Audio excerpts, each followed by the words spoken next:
Hi, it's Lana Gunderson.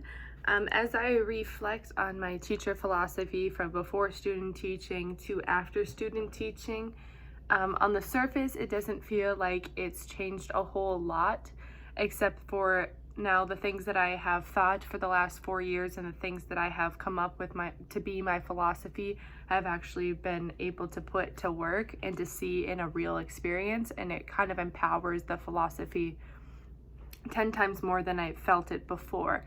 And so, what I mean by that is that my teaching philosophy before student teaching and approaching student teaching was that I believe that every student is capable and worthy of a well rounded, equal education. And whether that be in an inner city school in Phoenix to a Scottsdale school, I believe that no matter what their background, race, ethnicity, culture, abilities, socioeconomic standpoint, they all deserve that well-rounded education, and that means, qualified teachers, qualified and awesome curriculum and experiences outside the classroom. And as I was into my student teaching, I was in Scottsdale Unified School District, and I thought, well, I'm going to have, a high socioeconomic group of kids. There's not going to be a whole lot of those deeper issues in the school. And I quickly realized that I was having kids coming in from all over Phoenix metro area. So it wasn't just Scottsdale kids, like the stereotypical view that I thought I'd be going into. I was having kids who didn't have computer access, who didn't have emotional support at home, and it quickly realized like I had to change my scope and I had to change the way that I came into that situation, thinking it was going to be, high level of parent involvement. And just because that the overall school wasn't a Title I or didn't have a very high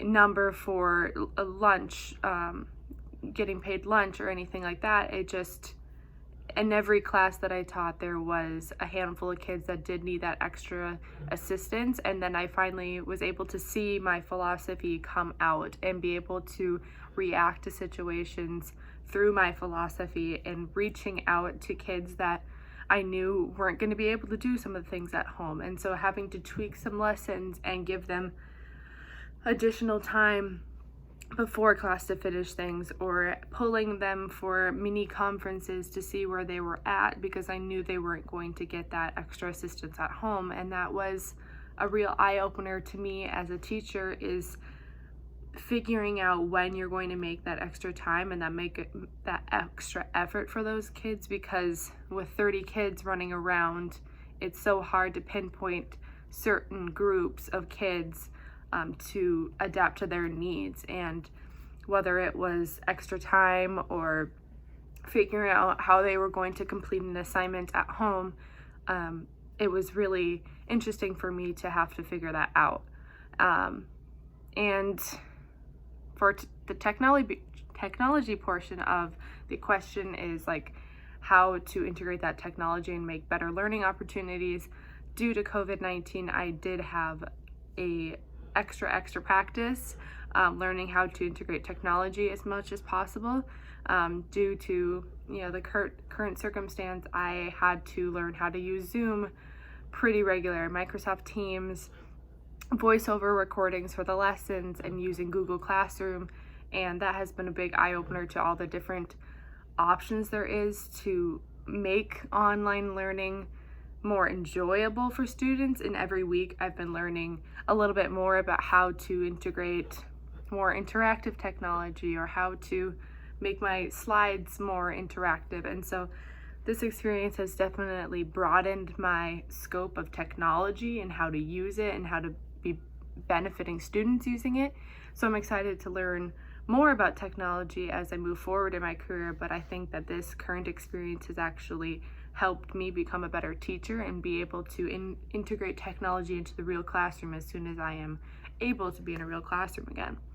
And then the last question about my Christian worldview is, I think I saw snippets of my Christian worldview in my student teaching, not directly out there, talking about Jesus and all of that, but I could see it through the way that I felt for my students when I saw them distraught or when I saw them getting frustrated. I had countless occasions where I pulled students aside and had this like heart to heart deep conversation with them, figuring out what's the root of their issue, why are they so upset, what's going on, and they felt comfortable confiding in me. And that was a big, I don't know, it was a big change for me to finally see kids confiding in me and trusting me. And I think that with my skills and with my experience, my own experiences, and being a student not so long ago, I had a lot of empathy and sympathy for what they were going through and all these different transitions they were going through. And my Christian worldview definitely came out in those times where I felt like I was called or brought to their classroom for a reason. And those conversations I had with them, I feel, did change their perspectives and did help them get through some tricky times. And so that's a huge portion of why I want to be a teacher in the first place, is to not only teach academics and, you know, social, emotional, and behavioral things. I just want to be a teacher that a student feels comfortable confiding in and going to if they need help. So I had a lot of experience with that, this placement of student teaching, and I think that it can only get better as I move on. But I want to thank you so much for everything you've taught me over the last 4 years. It's been a blessing. I want to thank you so much. Have a great summer.